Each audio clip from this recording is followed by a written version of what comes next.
পাহাড়ে আক্রান্ত police. Teesta ভ্যালির wrongly ব্লকের তাগদা এলাকার ঘটনা। এফআইআর এর নাম রয়েছে এমন কয়েকজন অভিযুক্তের খোঁজে এলাকায় হানা দেয় পুলিশ, সিআরপিএফ এর যৌথ বাহিনী। অভিযোগ তখনই তাদের ওপর হামলা চালায় মোর্চার সমর্থকরা। পুলিশকে লক্ষ্য করে ইট, কাচের বোতল ছুড়তে শুরু করে মোর্চা কর্মীরা। একই সঙ্গে হামলা চলে ভোজালি এবং ধারালো অস্ত্র নিয়েও। হামলায় 5 থেকে 7 জন পুলিশ কর্মী গুরুতর আহত হয়েছেন। পুলিশের দাবি লুট হয়েছে যৌথ বাহিনীর বেশ কয়েকটি আগ্নেয়াস্ত্র।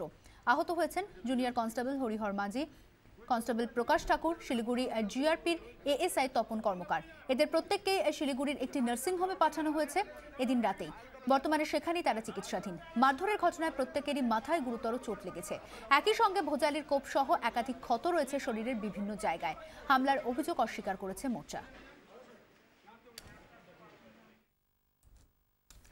উদ্যোগ নিয়েও বন্ধ করা যায়নি প্লাস্টিক ব্যবহার। বেহাল নিকাশি, অল্প বৃষ্টিতেই জমছে জল।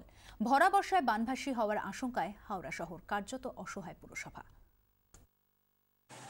এখনো আড়মোড়া ভাঙেনি আকাশ, তাতেই এই অবস্থা। মধ্য হাওড়ার 55 তলা road, church road, Ram Charan Seth রোডে চলতে হবে প্যান্ট গুটিয়ে।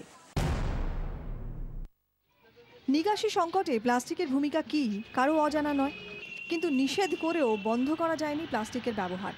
মাস্টার ক্যাম্পেইন যেটা আমরা প্ল্যান তৈরি করেছি, সেটাতে আমরা প্রত্যেক গৃহেতে, বাড়ি বাড়িতে আমরা সেখানেতে স্বাস্থ্যকর্মীর মাধ্যমে আমরা এই অনুরোধ পাঠাচ্ছি। নিকাশি নালা থেকে ডাস্টবিন, শহরের যত্রতত্র সর্বত্র প্লাস্টিকের অবাধ উপস্থিতি। এজন্য পুরসভাকেই দুষছেন এলাকাবাসী। পৌরসভার তেমন কোনো ইনিশিয়েটিভ নেই। যদি থাকতো তাহলে হাওড়া শহর যদি প্লাস্টিক মুক্ত থাকতো এইভাবে জল জমতে হতো না। যারা দায়িত্বে আছেন মানে তারা আর কি এই ব্যাপারটা নিয়ে আরো বেশি মানুষের মধ্যে অ্যাওয়ারনেস যাতে আসে।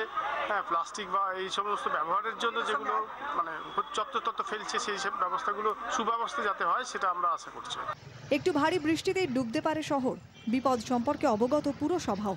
কড়া ব্যবস্থা নেওয়ার কথা ভাবছেন মেয়র। এরপরে আমাদের যারা বিধি লঙ্ঘন করবে সেক্ষেত্রে আমরা আইনানুগ ব্যবস্থা নেব। জল জমলেও তা যাতে দ্রুত নেমে যায় তা নিশ্চিত করতে সব রকম ব্যবস্থা নিচ্ছে পুরসভা। সে কাজ কতটা কি হলো তা জানা যাবে কয়েকদিনের মধ্যেই। 24 ঘন্টার জন্য ক্যামেরায় বৈদ্যনাথ ঝায়ের সঙ্গে দেবব্রত ঘোষের রিপোর্ট, হাওড়া।